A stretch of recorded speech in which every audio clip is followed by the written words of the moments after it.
Hi everybody, how are you doing? Joining? Okay, cool. So, my name is Michael Haberman. Itamar was Itamar Haber, and I'm Haberman, so yeah. Okay, cool. So, what I'm going to do today, I'm going to talk about two topics, and I'm going to try and convince you why they're working quite well together. The first thing going to be data pipeline. And then I'm going to talk about why I think data pipeline and serverless works really, really well together. So I'm going to start off with something a bit, that's going to be obvious to you. Why do we do data, right? Why do we collect data, store it, analyze it, creating insights, trying machine learning, all of those cool stuff? At the end of the day, I won't say that we want, I would say that the company wants some business value. We want to do cool stuff, but the company wants business value. More leads, more revenue, better value to our clients. I don't know what. This is what we are trying to achieve while doing a data project. So that's easy. But then when we start a project, we try to understand how it's going to be, what's going to be the problems, what knowledge do we need. So we're going to find out that data is a bit of complex word. We need to have a lot of skills. There are so many moving components in data pipeline that we need to manage, that we need to operate. How many of you have like a data pipeline running in their production? Okay. So you're going to have to trust me that managing a data pipeline is really, really complex. You're going to put a lot of effort doing that. And there is the cost thing that we need to pay. At the end of the day, we are talking about, let's say, Amazon or Google or I don't know who. And only the infrastructure to run the data pipeline costs money, and usually quite a bunch of money. And the last thing that we need to understand is that sometimes data projects are doomed to fail only because the insight, the value, the business value that we're trying to take out from the data simply is not there. So you're going to work hard, do the best technology that you can, and you can have a value. So why do I talk about this, the value versus the risk of a project? Because there is a simple equation that you need to do in order to have a successful data project. You need to make sure that the business value is simply larger than the skills you need to obtain, the operation that you will need to do ongoing with this data pipeline, and the infrastructure cost. If you have this equation, you have a pretty solid data pipeline that gives an actual value. The business value is something that you may be able to forecast in advance, but the skill, the operation, and the cost itself, it's something that it's pretty complicated to know before you're starting. I didn't say that, but before I founded a company, I was an independent consultant, and I did a lot of data projects as a consultant. And I found out that usually the problem ends up after like a few months, maybe even a year into the project itself, that the operation is what is killing the project. You just need to invest so much time, so much effort just to take the data from ingestion until you have an insight. You have a lot of operation. And the question would be, what could help us? What could help us reduce operation? Do you have any idea? Reducing operation, yeah. PaaS services. PaaS services. Actually, any kind of service that takes any kind of operation off you will help you. When you're running in the cloud, why do we love the cloud so much? Just because it reduces our operation. Not just because, but one of the reasons. So this is where serverless comes in, because serverless is exactly about making you focus on what you are trying to achieve. Everybody knows AWS Lambda function? Yeah, the concept is quite simple. You take the code, you ship it, the actual code, you ship it to AWS, and they just run it. Auto-scaling, high availability, all of those fancy stuff that we're trying to achieve, they do it for you. So you just need to be concentrated on the code. The same goes to serverless data solution. They simply say, we will take the operation. You won't have to manage it yourself. And when you have to do less operation, you need to less understand how the infrastructure actually works. So those will probably guarantee, will help you doing a data project. Talking about cost reduction, well, that depends, and I will discuss each product that we're going to talk about in a second. OK, so this was my intro. This is why we gathered here to see if data pipeline and serverless does combine a good solution. So the idea is to take a generic data pipeline, kind of a clickstream data pipeline that I will present in a second, and convert it into as serverless as it gets within AWS. And we will just take a component and try to replace it, another component, and replace it until we have a nice pipeline. OK, so talking about data pipeline, usually the data pipeline I've seen is a clickstream data pipeline. What that means? That means that you are now on eBay, and you are looking to buy a new shirt. And you found a shirt you like, you find the buyer, you click that you want to buy, and then you're being asked, what size shirt do you want? And you want medium. But there is no medium shirt in the stock. So you get upset because you don't have what you want. You close the browser, and eBay lost a customer who was previously willing to pay. And now, just because there is no this size shirt that he wants in this particular seller, they lost a buyer. So this is where that data comes in. This is where the business value is quite guaranteed. Because if you would understand that this user dropped the sales funnel only because he didn't find the size of the shirt that he wanted, you can understand that and send in an email with a link, well, you can buy it in another seller. So this is what clickstream data pipeline will look like in the fashion that we try to understand what the process was for that user, how we can offer something else. So we have our client, and our client is sending out events. I clicked this link, and clicked this button, I scrolled here, whatever happened.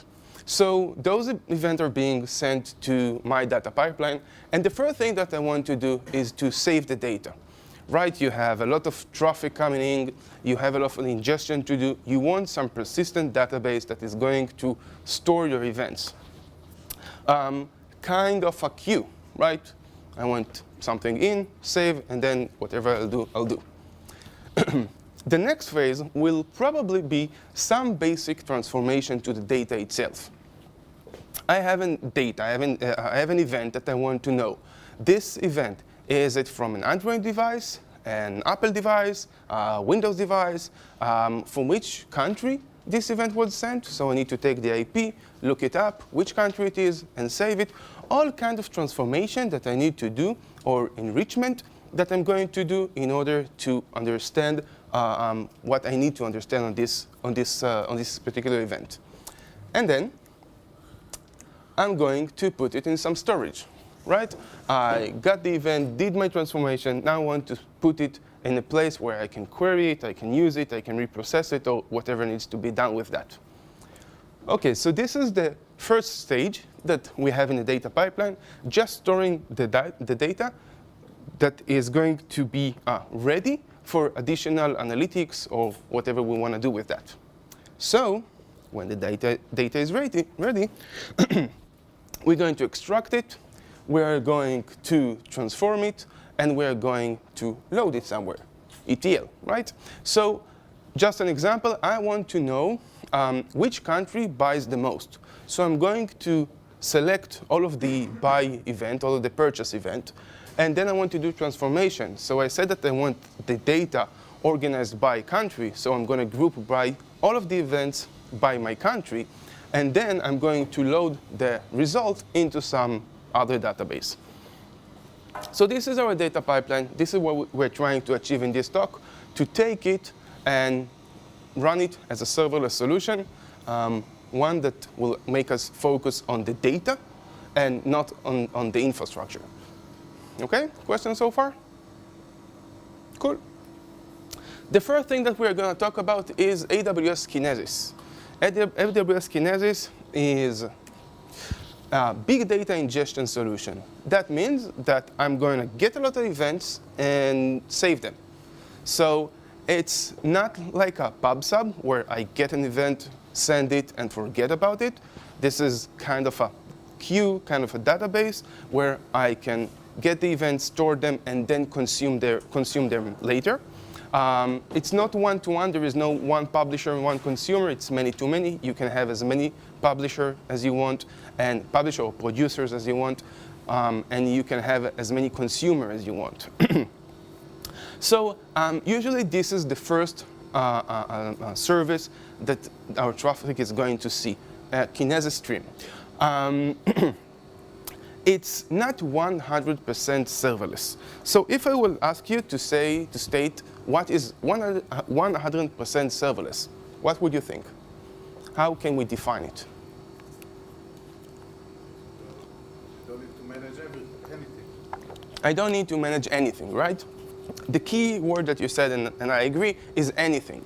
I don't have any decision to make in my provisioning process of this service. Let's talk about S3, right? You never needed to define in S3 what is the bucket size, right? You just create, give it a name, and it's there. So this is 100% serverless. Kinesis, you have nothing to manage, but they do ask you one important question. And let's see that in the console. So you can see that? Big enough? Cool. So you can see here that we have something called data stream. And I need to give it a name, which is cool. But they ask me, what is the number of shards that you want to use? This is like saying how much traffic, how much data you want me to ingest at the peak times. So that means that if I will put here the wrong number, if it's too high, I'll pay too much. If it's too low, I'm going to lose events. So it's serverless-ish, I would say, because you still need to manage that yourself. Amazon will try to help you with that, and they will ask you what is the size of each record. Let's say it's 1K, and the amount of records that you write per second, let's say it's 10,000. And I have one application that uses the stream. Therefore, we need 20 shards. And the number of shards is affecting how much you're going to pay. OK? So it is kind of a serverless solution, but one annoying dot there. OK. Kinesis is actually a bit like a family of sub-services. There are 4 of them. There is the data stream, analytics stream, and Firehose. And there is video. Video is a bit like the stepbrother in the family because it's very specific to video. And I'm going to focus on those specific 3. So Kinesis data stream, which is like what I've talked about till now, is really, really simple. It's getting the events, saves them, but does nothing with them. It doesn't going to take those events and output them to anywhere.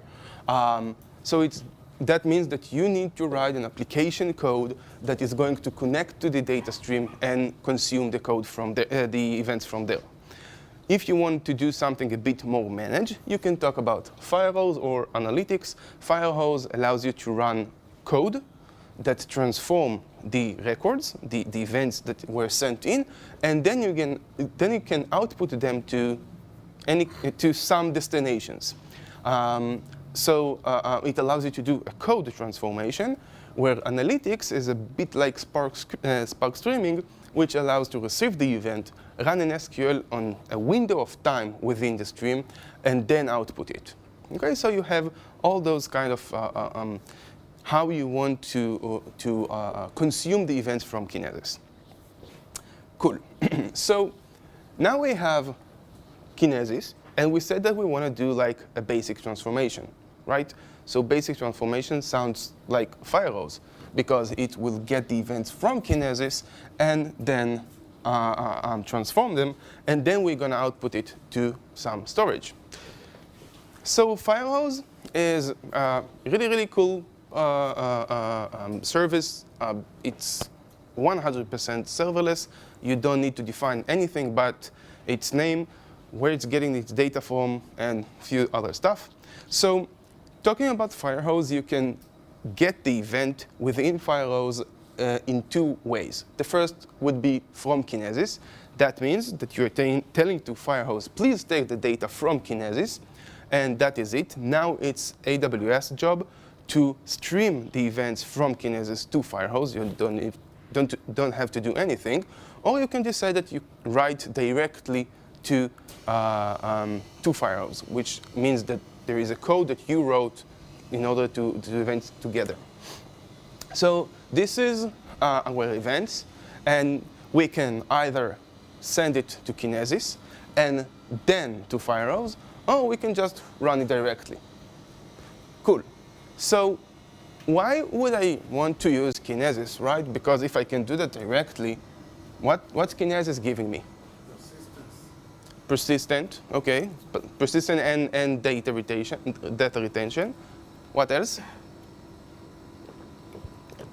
There is one other thing that we can discuss here, is that Kinesis can have multiple consumer, okay? And Firehose is going to output the event to a destination, okay? So that actually depends. Both solutions are valid. It simply depends on what your specific case is. So we received the events. Now we want to transform them. We are going to transform them using AWS Lambda function. It's not a question. It's a decision by AWS. You can transform it only by Lambda function. But you can write it in any Lambda function, not like Node.js, any programming language that you want. So this is the first transformation. The Lambda function would look really, really simple. Usually, you get an array of events, iterate over them, do what you need to do, and then return this array with the extended values. But it does one more important thing, is that usually the data that you got is not in the format and not in the type that you want it to be stored in your database. Usually, you would find something like ORC or Parquet as the data encoding.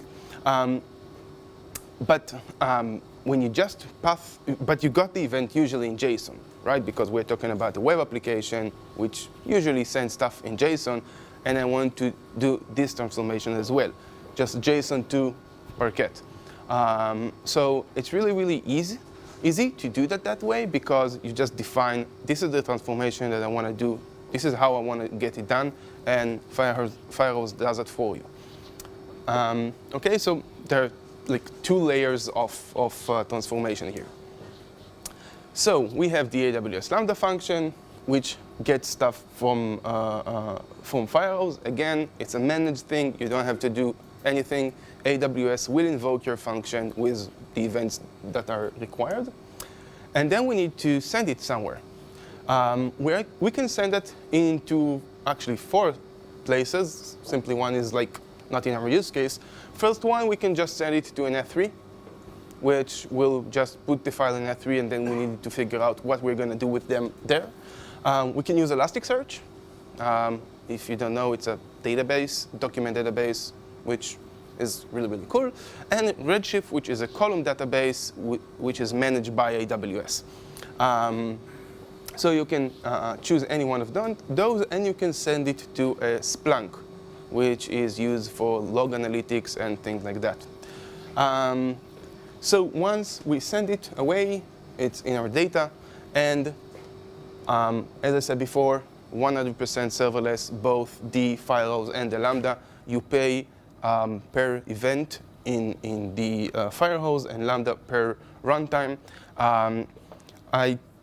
I was part of a project of migrating a big project, data project, from EMR, Elastic MapReduce, with Spark and all the cool stuff into this kind of a solution, and we reduced the cost by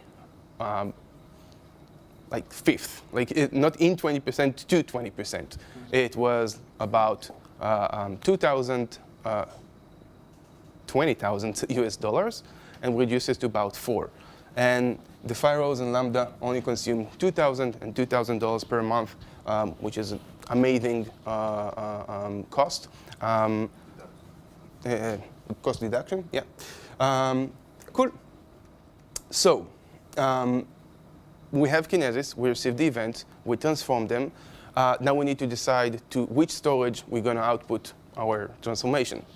So what do you think? We have S3, we have Elasticsearch, we have Redshift. Which one would you prefer? S3. S3. Why S3? Because I'm going to put the head of someone who never thought of S3 as something related to a database. The cheaper solution. It is the cheapest solution, but if I'm a developer now and I think about S3, I'm going to say S3 is a bunch of files, right?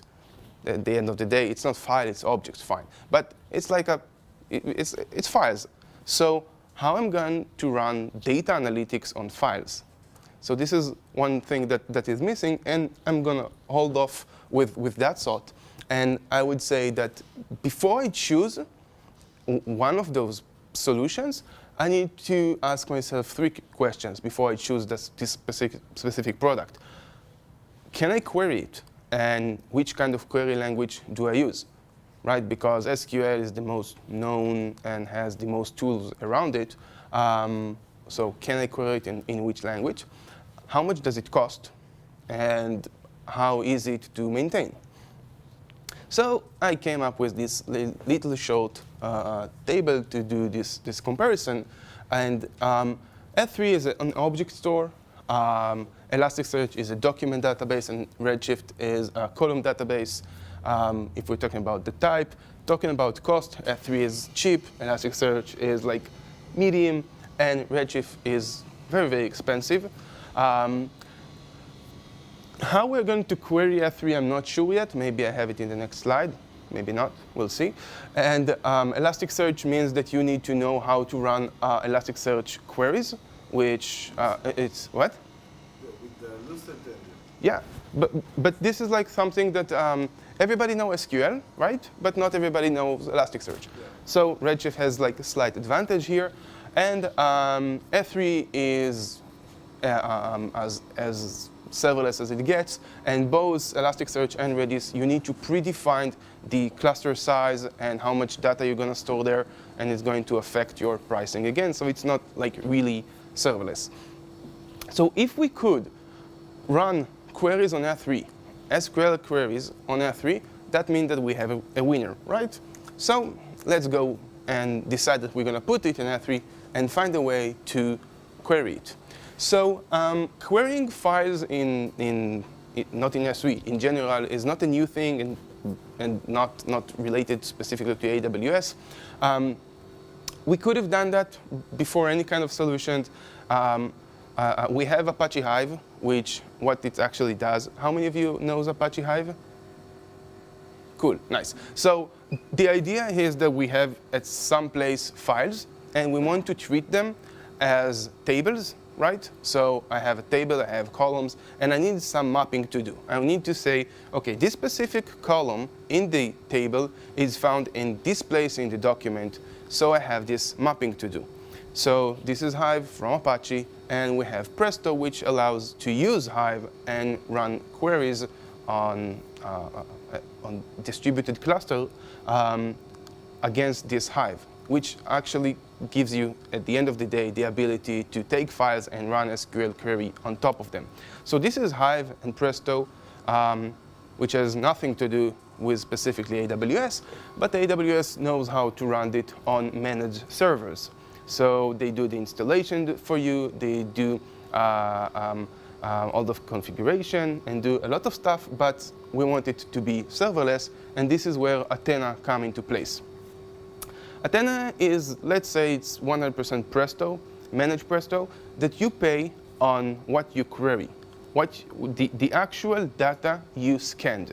That means that if you have a 5 petabyte database within S3, you're going to pay the S3 cost, but you never query it, the Athena cost will be 0. And every terabyte you scan, it's going to cost you $5 per terabyte. Hmm? If you only scan 1 megabyte, so it's 0? Yes. Yeah. Yeah, you have a free tier. If it's less than terabyte, you're not going to pay. So, so it's really, really good solution because we can define it, start using it. If it's good, cool. If it's not, just throw it away. There is no more than that. Yeah. Hive is a bit lazy, no? What? Hive is a bit lazy. Lazy? Lazy. Lazy? Low performance. Oh. Comparing to? Spark SQL. So, Although it's different because it's memorized things.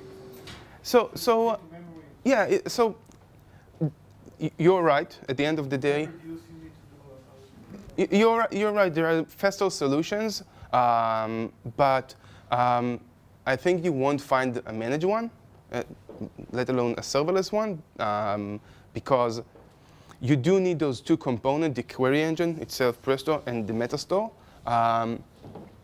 So if you're looking for better performance, you may say that in this particular case, yeah, serverless is not good for you.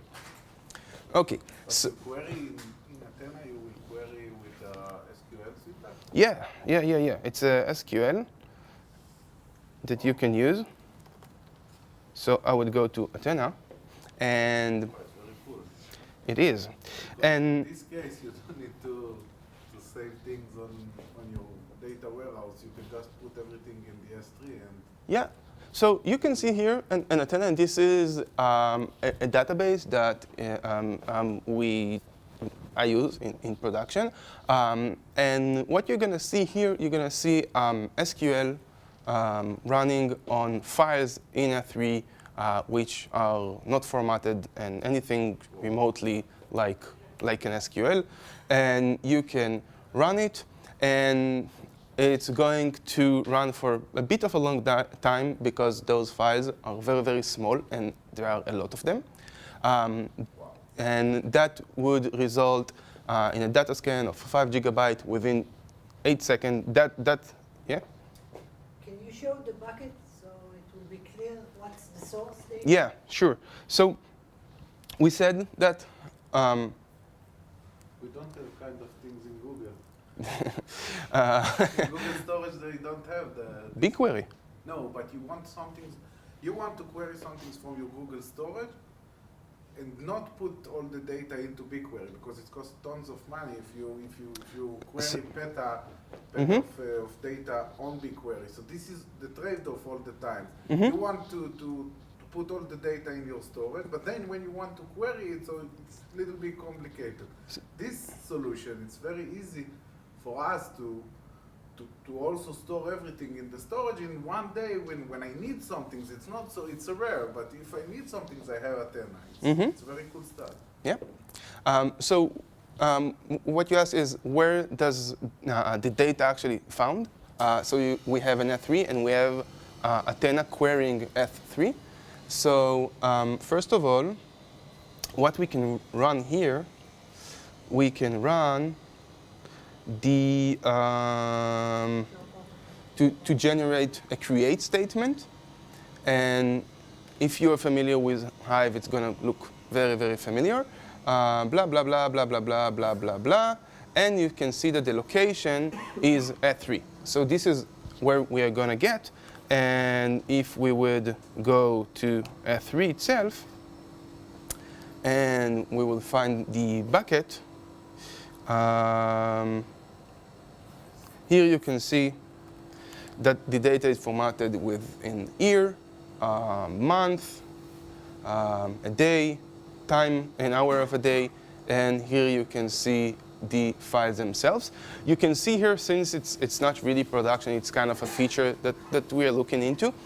You can see that the files are very, very small, which actually causes Athena to run quite slow. So if you want a better performance than that, which those are kind of a poor performance, you need to have bigger files in terms of megabytes and not Ks. Okay, so okay, so we chose Athena, which is cool.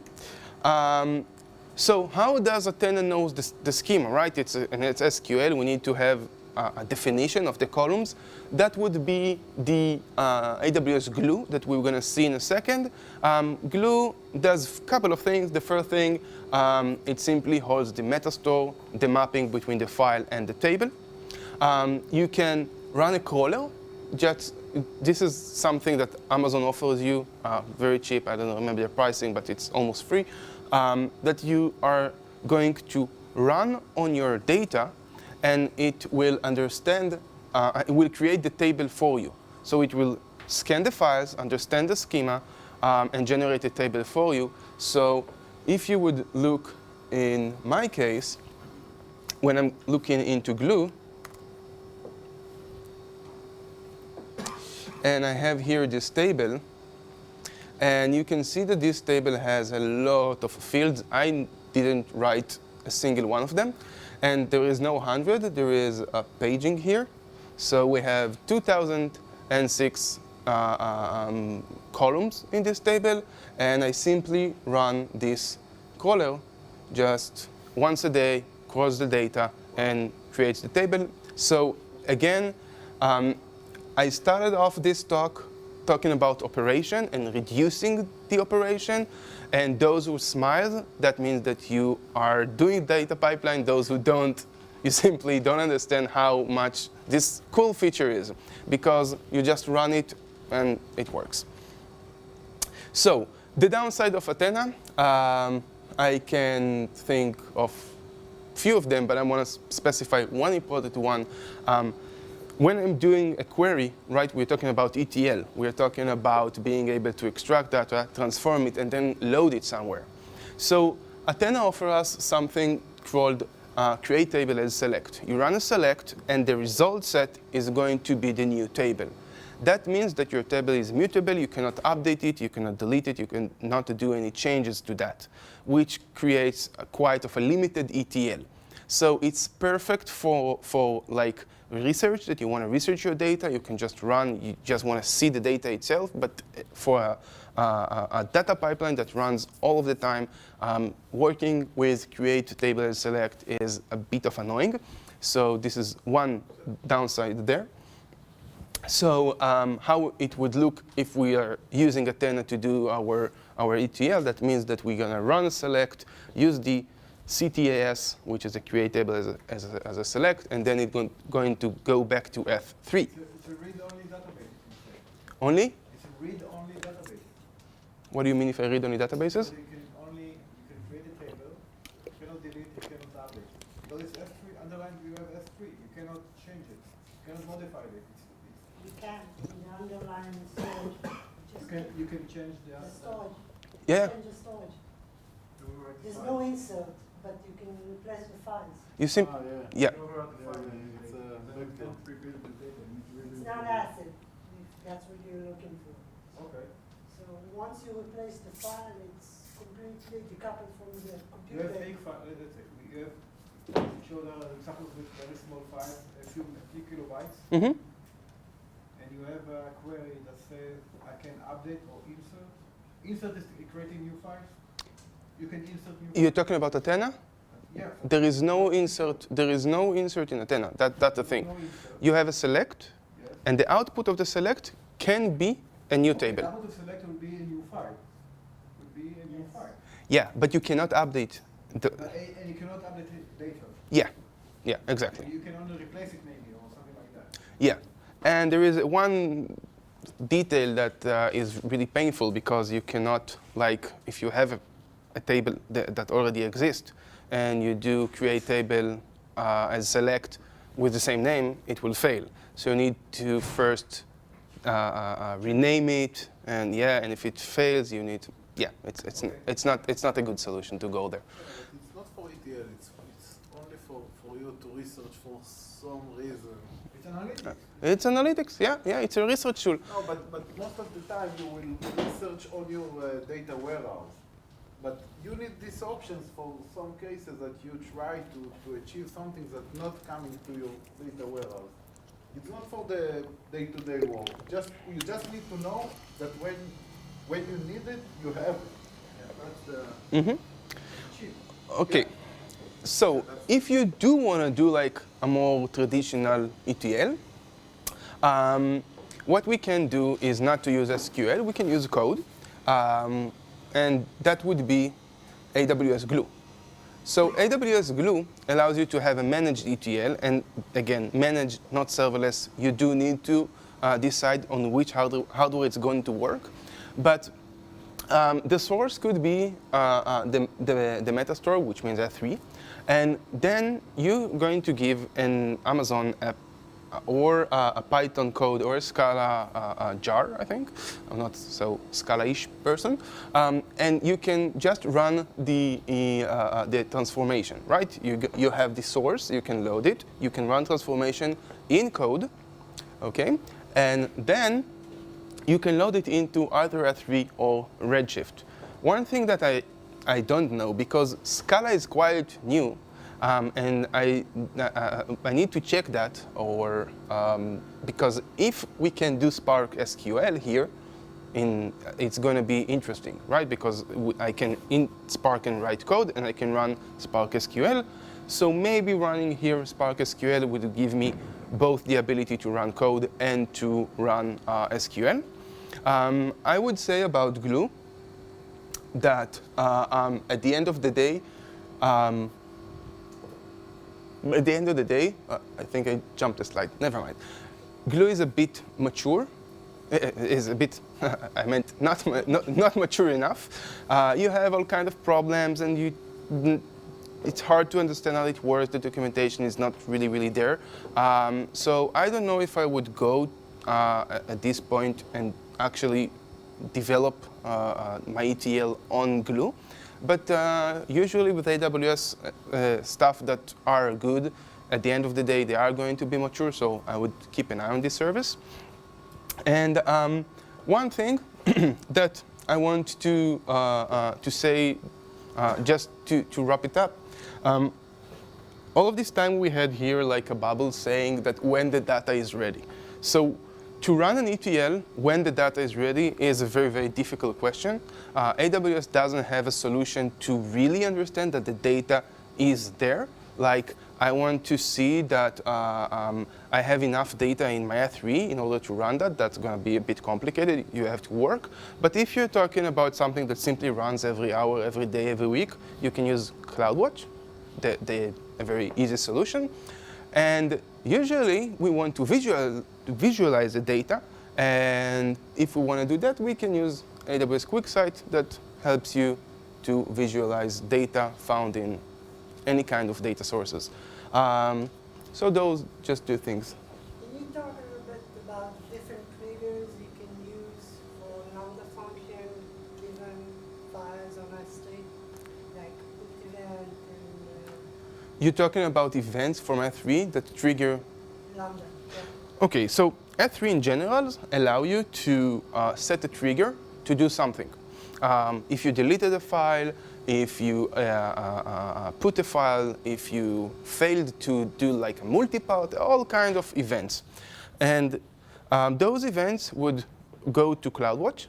And from CloudWatch, you can attach any number of things, one of them being Lambda function, which allows you to do all kind of cool stuff. So if something happened and your I don't know, somebody uploaded to your S3 a CSV file that you need to parse, you can get an event, run a Lambda function that would do what needs to be done with the CSV, maybe trigger something, I don't know. So this is another way to connect stuff that usually you do see in data pipelines. Questions? Oops. No? Still no? Even with the picture, no questions? Okay. Cool. So thank you very much. I had a great time. If you have any questions, that's my email.